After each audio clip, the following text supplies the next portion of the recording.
आप अपने पति को मार करके ड्रम में सीमेंट में पैक करने लग गए, अपने अच्छे खासे पति को मार दी और एक पराये मर्द के संग रंग रलियां मना रही है। ये बुद्धियां भ्रष्ट कहां से हुई बताओ ना।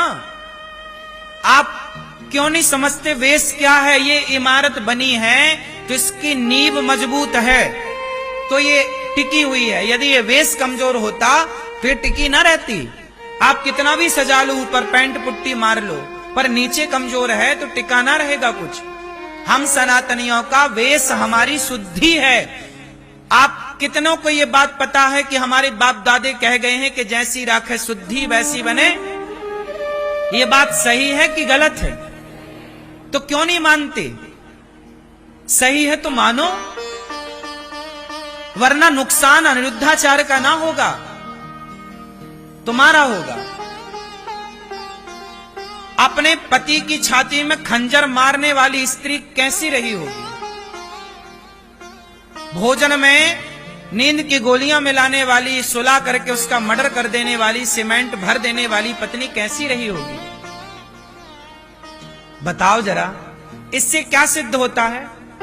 सोचिए, एक पति जो अपनी पत्नी में समर्पित है। आप बताइए, हम आपके घर आए भोजन करने और आप हमें नींद की गोलियां मिला के सुला दें और हमें मार डालें, इसमें हमारा क्या कसूर है? उस लड़के का क्या कसूर था? वो तो पत्नी के हाथ का ना भोजन कर रहा था। उसे क्या पता था कि इस भोजन में जहर है, नींद की गोलियां हैं? उसे क्या पता था कि हमें सुला के हमारी छाती पे खंजर मार दिया जाएगा?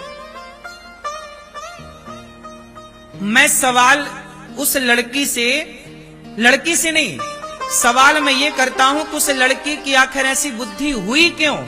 मैं उस वेश पे जाता हूं, मूल पर, कि समाज की आज ऐसी बुद्धि क्यों हो रही है। आज वो लड़की है, कोई और लड़की है, कोई और लड़का है, लड़का भी परेशान करता है, वो भी मार डालता है कई बार स्त्री को।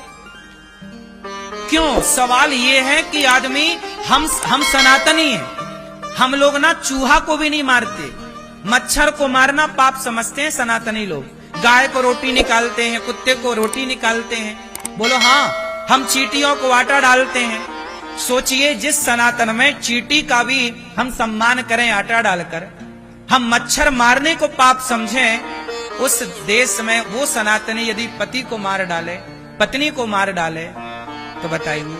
मैं सवाल करता हूं कि ये बुद्धि आई कहां से, बनी क्यों? कहीं ना कहीं जब आप सत्संग से हट जाते हैं, आप जब चरित्रहीन हो जाते हैं। वो लड़की क्या थी? चरित्रहीन हो गई ना, गैर मर्द के साथ घूम रही है, अपने पति को हटा दिया रास्ते से। ये गैर मर्द के साथ, अच्छा बताओ, सीता मैया रावण के साथ चली गई, चुरा के ले गया। रावण ने इतना लोभ दिया, रावण तो सोने की लंका का मालिक था कि नहीं? क्या बोलता रावण? सीता तुम मेरी पत्नी बन जाओ, मंदोदरी तुम्हारे पांव दबाएगी। मंदोदरी रानी है लंका की, वो पांव दबाएगी। सोने की लंका थी रावण की। ऐसे आजकल की कुछ स्त्रियां तो रावण को देख लें तो कहें हमें ले चल चुरा के, हम तैयार हैं। आज तो खुद लोग भाग के उसके विमान में चढ़ जाएं। आज यदि रावण होता तो उसे चुराना ना पड़ता, ये कुछ स्त्रियां दौड़ दौड़ के चढ़ती उसके विमान में।